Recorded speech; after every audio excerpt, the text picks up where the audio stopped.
Hello and welcome. I am the Restless Kaiser, and once again we are modelling for Advantage. And here I am in my pyjamas, sat at home saving the world. Now normally we don't do one-man unboxings anymore because I think they're a bit dull, but this stuff has finally come in and I think some of you might want to see what's inside. So let's take a quick look. The pro in me already made a small hole in the cellophane, of course. Dun dun dun dun dun dun dun. So I got this through my friendly local gaming store. I ordered it, which is our Geek Out, by the way, in Luton. I ordered it before the lockdown, and the kind of GW said they were closing the day before they normally deliver to my store. So I've been waiting this for a long time. So here we are with the Prophecy of the Wolf. First thing to look at is probably to have a quick chat about the box art. I have to say, I kind of like it on the whole. I love the fact that Mackie is right in the middle there, and Ghazghkull and Ragnar taking quite centre stage.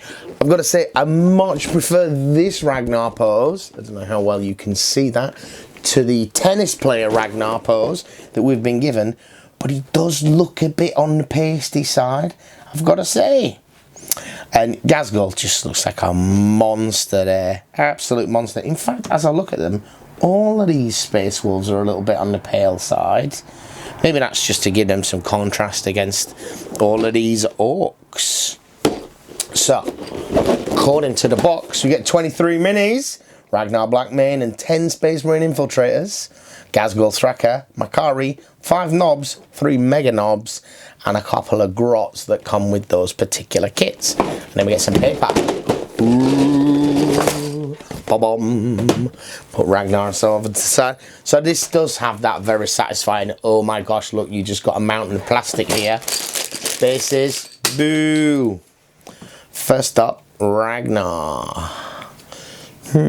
I mean, we've all seen pictures of this model, although we might not have seen the sprue. We'll get some stills for you. Looking at the way this is assembled, or the components that we've got here, this is another one of these quite dynamic monopose miniatures. I'm not sure there's a lot you can do with this, other than switch out the blade, the head maybe. I mean, you might be able to do a little bit. There's one separate shoulder pad, and the greaves are separate, but they fit differently to the other Primaris models that I've seen. So this is very much a as he comes model. And there we go, that's Ragnar. This, I've not actually seen a lot of the Orc kits, but I'm not going to labour the point because I think these kits have been around for a long time. So this looks like it is the knobs kit. Parts of the mega knobs.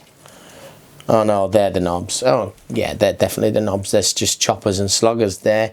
Big choppers perhaps. And orcs that fit together in 2 parts. As I say, they're not very interesting models. I don't think they've been around for quite a long time. Oops. And then all of the mega knob parts here, including the custom force field there, which is obviously one of the more interesting reasons to take these guys. I don't know, the child in me really wants an orc army, but the modeler and the painter in me just thinks the idea of painting 200 boys and just adding another army to the collection is quite off-putting. Ghazghkull Sprue is satisfyingly big. I mean, there is no doubt that this guy is going together as a monster. Just looking at the cannon that we've got here in 2 parts, it looks like it's about as big as a Space Marine. It is a huge gun, and this is a huge model. Very satisfying. And then the final pieces of plastic, we have the Infiltrator and Incursor sprues. We've seen these before. We've actually reviewed this kit on the channel. I'll put a link in the doofer for you. The one satisfying thing so far about opening this was I was a little bit concerned that these were going to be the 10 monopose infiltrators that came with the Shadow Spear box, which would be really grim because I've already got exactly those models. This is definitely the multi-part kit Infiltrator Incursor. but I think the ones on the box in the picture are, they look to me a lot like the monopose ones, or maybe they're just mixed in a little bit with them, not sure. Anyway, then moving on, we get that little piece of plastic protection with the art on that GW are very fond of. I like that they do this. It both protects any paper, rule books and so forth that you're getting from any scratching on the sprues, and it's a nice little bit of artwork that you get in there. Generally speaking, there's a little bit of damage on these because of the role they play in the box, which, you know, but it's free, isn't it? Gazgul's base comes separately. The paper, which we'll look at in a minute, and the transfers, a standard Space Wolf transfer sheet and an Orc transfer sheet. So far so good. The value proposition in this box is pretty solid. I think I paid, through third parties, did this come out at 90 or £100, something like that. It wasn't horrifically expensive, but the Orc pieces in this alone have got to be worth that. The knobs go for about 15, 16. The mega knobs are about 30 quid. And Gazgul and Makari have got to be worth at least 40. So anyone who goes halves with you on this box and is taking the Orc half is getting a very good deal here, because the Space Wolf half is a lot less than half. And there's nothing, I mean, there's Ragnar, and it's the only way we're going to get him for any time soon. Presumably when this model goes on sale, it'll probably be 25 quid. When this model goes on sale, I don't know whether it'll be 40 or 50 or maybe even more, but it will be significantly more, and the Mega Knob kits are expensive. So yeah, the Orc half, significantly more than half. I tended to view this box as the Space Wolf bit is free, even though I'm the Space Wolf player.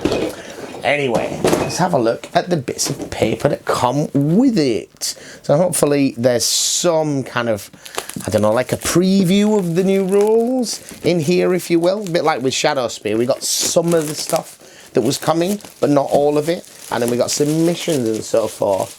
Let's toss that out of the way. Instruction booklet, come to that in a second. Just a quick flick through this. Oh, and we get one of those core rules. I've got to say, I really like that Warhammer do this. In principle, in that they're providing you, in the saying, look, you can literally play this game from this 8 sheets of paper, this folded 8-sided bit of cardboard, sorry. And I suppose you can, but you can't play very much of the game with that, the way that it is played at the moment. In fact, a lot of the core mechanics have actually been FAQ'd quite heavily for balance and other reasons. But in principle, it's a solid idea. I just think we need an updated rulebook.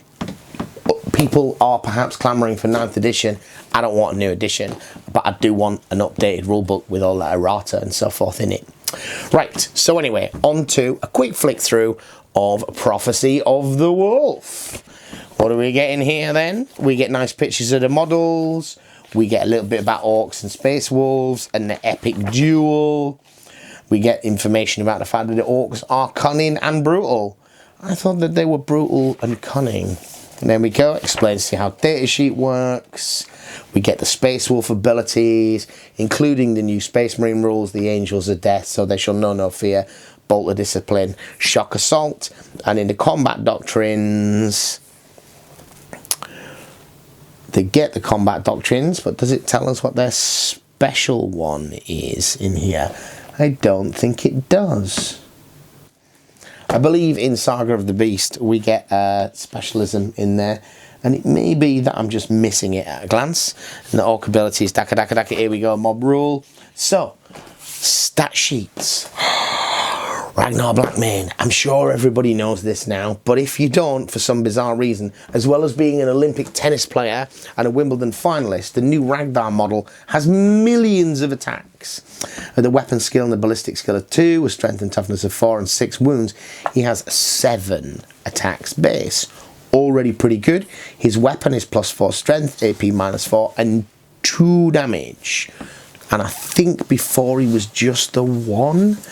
Multiple damage is really important in making characters able to compete with just an ordinary Space Marine lieutenant with a hammer, or even these days an Intercessor Sergeant.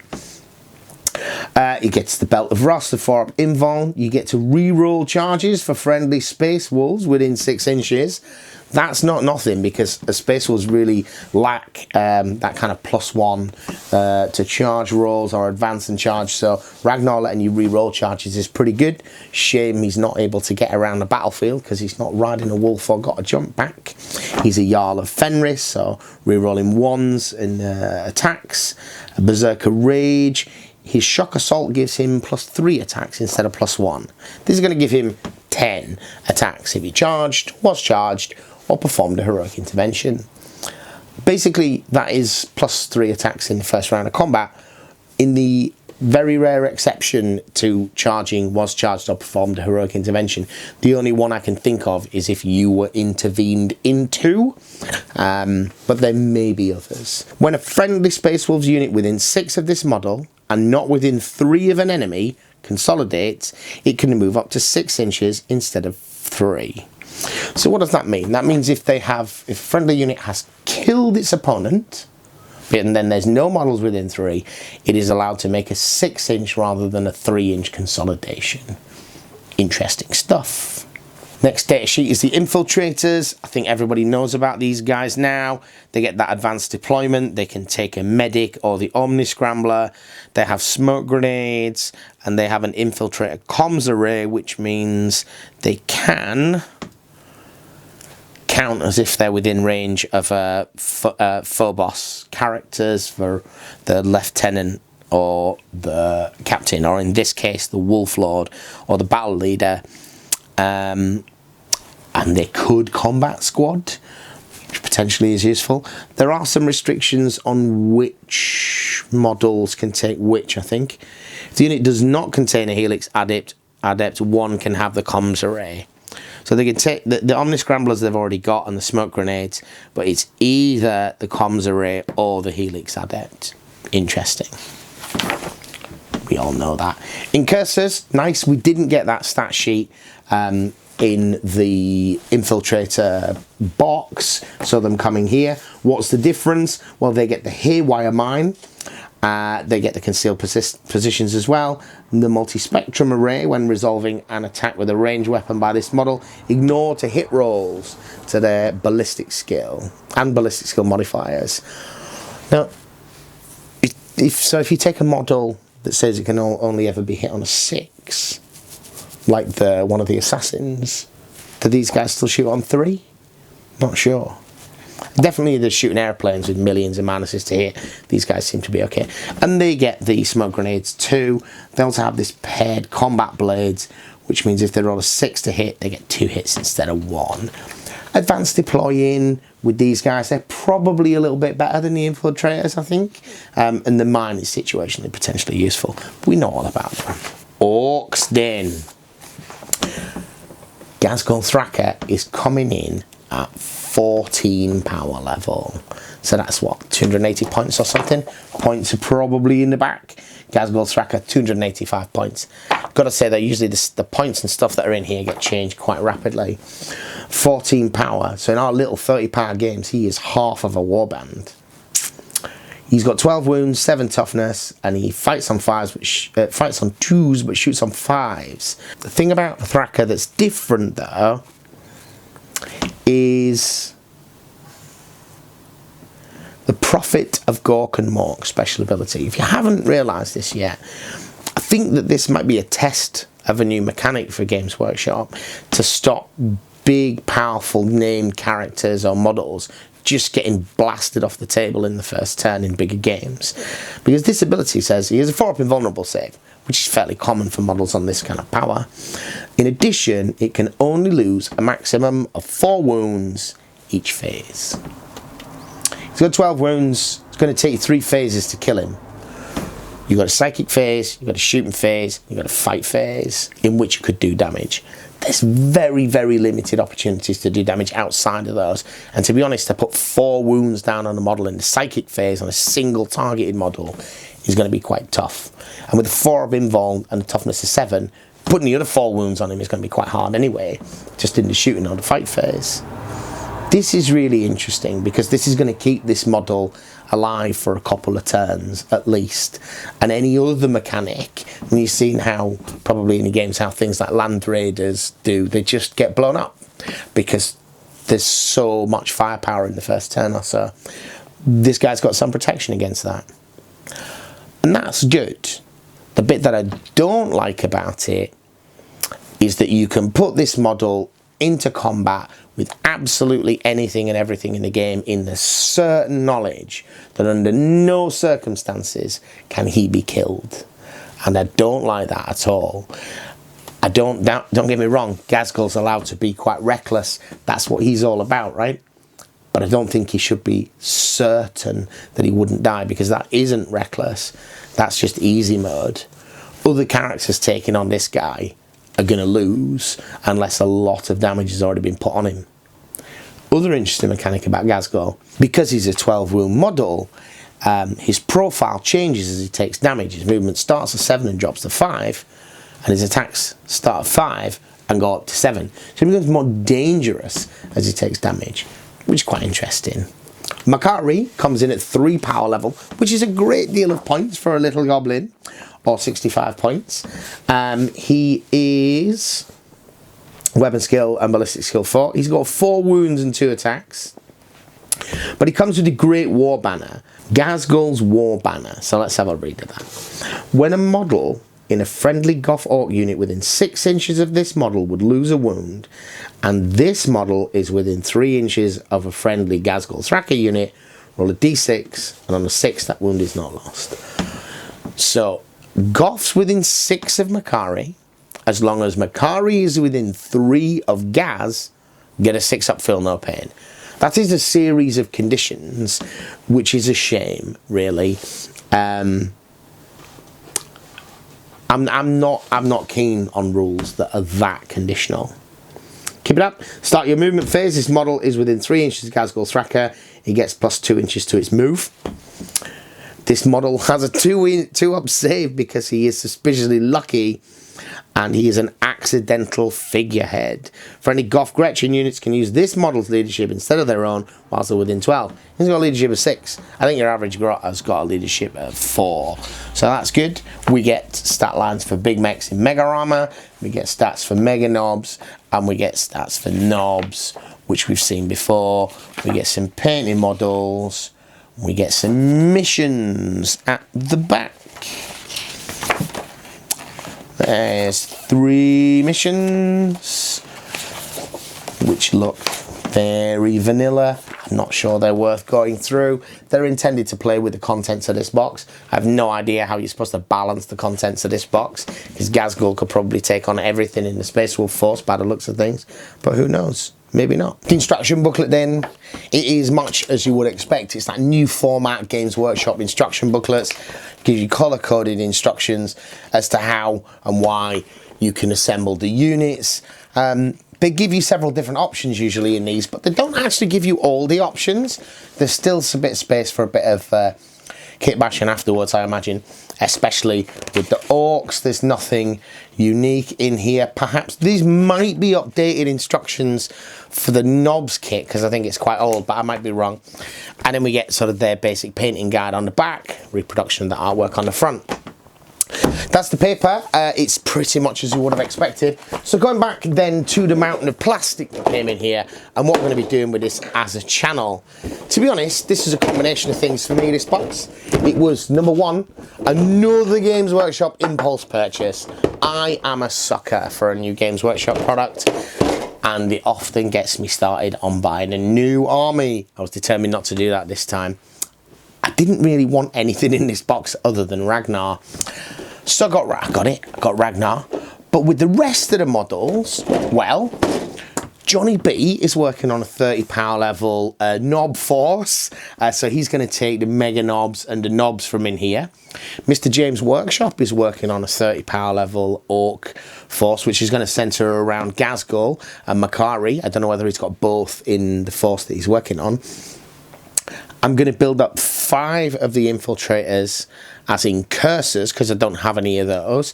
And then with the other 5 infiltrator incursors, Clueless Mike, who is not happy with Primaris Marine bodies is taking the second set of 5 infiltrators and cursors. I'm going to be kit bashing with some Horus Heresy armor to make some incursors for himself, and I'm going to see what I can do with the remaining bits. John took the mega knobs and the knobs, and here they are. Hello. So the main bits I got out of this box set is the normal knobs and the mega armored knobs, which are pretty damn cool, packed full of orky goodness. Normal boys, mega douchebag, oh no, that's normal boys, mega douchebag boys. And I took these mainly because I've got sort of a slow burn project going on, which is the old, hopefully on screen, whoop, second ed goths, which are kind of cool, but they're titchy. And these knobs really give a bit of presence. You know, the whole scaling in Orc Society, the big bad boys, they're the meanest, toughest gits on the planet. Whee! Here we go, here we go, here we go. But anyways, that's why I've got those. I'm going to add them into my existing second ed Orc force to give them a little bit of whee. So that's why I've got them boys. I'm just going to stick them with the old boys, and jobs are good 'un. What about you, Clueless Mike? What did you get? Hi there, Mike from Team Clueless here. This week the Kaiser's doing an unboxing of the Prophecy of the Wolf box set. Some of the parts from that he's been very kindly passing on to some of the rest of us, and he's asked us to do a quick video letting you know what we've done with the bits we received. So in that box there is Incursor stroke Infiltrator Primaris Space Marines. The Kaiser is building 5 of each for himself, but that means there are enough parts left over for me to build 5 Incursors. I'm doing a little project where I build some small marine scale Primaris Counts as models. They're on a built up base, and I use 30k Mark IV Space Marines, which have a similar helmet to Primaris Marines and a much cleaner look similar to Primaris Marines, and I build up various things out of those. So I have built some Incursors out of that, which hopefully you've just seen some pictures of. Thanks for watching. The kit is all being used, just all being used by really different people, which I think is probably a good way of doing it when you get stuff like this. They're often, these box sets are a great value proposition, and we're often suckered into buying them for those reasons. But often that value, it looks good, but is easily offset by the fact that you only want a small proportion of the models. When you get unique models like these, and for some of these unique models, who knows when they will come out. I think there still isn't, for example, a Captain in Gravis armor. If you wanted one, you have to buy one of the Dark Imperium starter sets. And some of the other Primaris models, the Haldar Ice Pelt that came out with the previous Space Wolf and Genestealer Cults box, he was maybe a year before you could get him, and now you can buy him in the Primaris Space Wolf starter set, which is again generic Space Wolf stuff. But there also isn't in here, now I come to think about it, there's no Space Wolf upgrade sprue. To be honest, that upgrade sprue was just some shoulder pads and a chainsword and a few tassels, but you don't get them.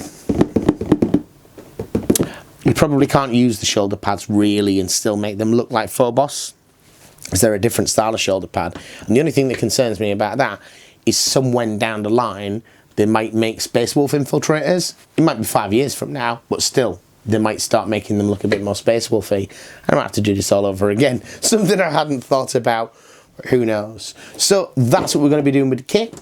If you bought a Prophecy of the Wolf, let me know what you think. I did also get Saga of the Beast, and I'm hoping to have a bit more of a read of this and be able to do some sort of review, and hopefully get one of the more pro players like Michael to give some sort of commentary on that. It seems like here in the UK we're sort of transitioning out of the lockdown, but terribly slowly, so the message is a little bit more fuzzy now. But for those of you that can stay home, and those of you that have to work, stay safe and take care of each other, and thank you for watching.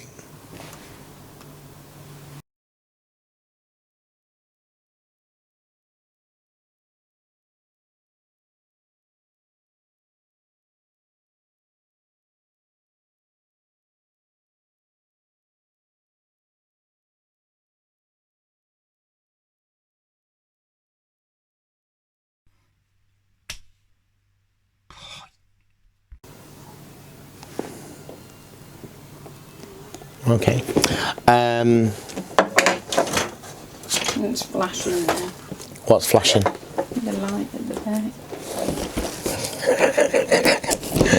I don't know this camera well enough to be able to work out. Hello. And that's the camera with the little red light in the bottom corner flashing. I think that just tells you it's got power. Alright. But it's switched onto video. Yeah. Is that timer running? Oh yes, the record button. So that's why I've got them boys. Gonna add them into the old boys. You know how it is. You know, fuck. Why can't I do this?